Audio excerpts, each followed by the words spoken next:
So we've got here a Hyundai i10. Originally came in with a misfire, wet spark plug. It's a 3-cylinder, so one of the spark plugs was always wet. The guy changed the coil. I don't know if you guys can see. So the guy changed the ignition coil, changed the plugs, messed around with the injectors.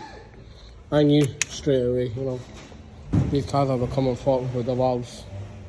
Done a compression test on it. There's no compression in the cylinder number 2. So decided to open the head, cylinder head. Quite easy, not too hard.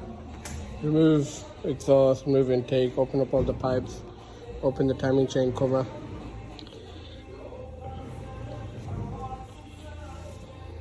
This is the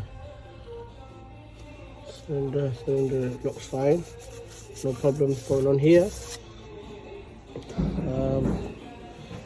Our culprit problem is this valve here. As you can see, it's completely gone. Got the same issue happening here. So we're going to replace all valves.